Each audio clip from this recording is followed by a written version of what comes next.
21 questions. 21 questions qui étaient là et qui vous ont permis, pour certains et pour certaines d'entre vous, de regarder votre apparence, votre quotidien, vos relations, vos valeurs, vos rêves, vos choix, vos décisions, votre rapport au stress, à la gestion des émotions, votre bien-être, etc. Le but, c'était, regardez ici, c'est beau l'automne qui arrive, le but c'était de vous observer maintenant, pour savoir scanner tout ce qui vous convient et surtout tout ce qui ne vous convient pas.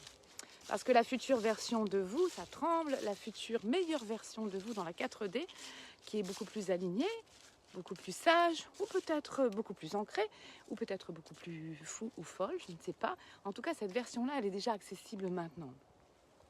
Donc dans tous les domaines de votre vie, le job, l'amour, la santé, les amis, la famille, votre self-concept, la meilleure version de vous-même, il y a des choses qu'elle n'a pas emmenées dans la 4D. Mais non, imaginez, c'est comme si, ça tremble, hein, imaginez, c'est comme si vous habitiez aujourd'hui dans un pays très froid et que votre objectif, c'est d'aller dans un pays très chaud. Vous n'allez pas emmener certaines choses, en fait. C'est logique. Il y a des choses que vous allez laisser ici, que vous allez abandonner. C'est exactement la même chose. Donc, en ce jour 21, la question 21. Et avant de vous suggérer ce que vous faites avec la question 21 du jour 21, je reprends juste le fait de pourquoi c'est puissant de répondre à toutes ces questions sur la meilleure version de vous-même.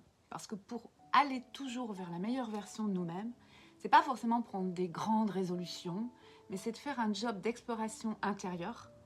Des questions simples qui semblent anodines parfois, ont le pouvoir toujours de mettre en lumière des vérités profondes, certains vides en fait, qu'on n'ose pas toujours regarder. Ce parcours de 21 jours, je l'avais fait et je l'avais imaginé pour ça. Vous donner un espace pour ralentir, vous poser, observer ce qui se cache derrière vos choix quotidiens d'aujourd'hui. Parce que votre vie de demain, elle est faite de ces micro-détails d'aujourd'hui.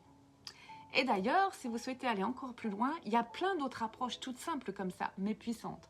Comme les 13 questions de l'échelle de valeur de John Demartini. John Demartini, l'échelle de valeur, est-ce que vous connaissez ça ? Qui font ressortir en fait la graduation de votre échelle de valeur. Par exemple, si vous vous promeniez dans un supermarché, quel rayon vous attirerait en premier ? Que vous manque-t-il aujourd'hui dans votre vie ?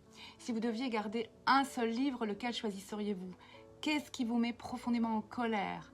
Qu'est-ce que vous détestez au plus haut point ? Qu'avez-vous peur de perdre ? Ces questions, elles vont droit au cœur. Hein. Elles révèlent ce qu'on ne dit pas toujours, mais que notre inconscient sait déjà en fait.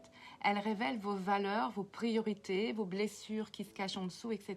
et votre vérité intérieure. Alors si ça vous intéresse, qu'on continue à explorer encore des pistes ensemble, dites-moi-le en commentaire. Ça serait un magnifique prolongement de ce parcours. Donc avant de clore, en ce jour 21, la question 21, c'est une invitation, des questions quand même. Je vous invite juste à reprendre votre carnet, vos notes, relire vos réponses à ces 20 questions et d'observer. Qu'est-ce qui a fondamentalement changé dans ma façon de penser ? Qu'est-ce qui vous paraît plus clair ? Quelle version de vous est en train d'émerger ? Parce qu'au fond, vous venez quand même de vous prouver à vous-même que vous êtes prêt à changer de fréquence et à vous rapprocher de la personne que vous avez vraiment envie d'être, à être tout proche de la vie que vous avez envie d'expérimenter vraiment.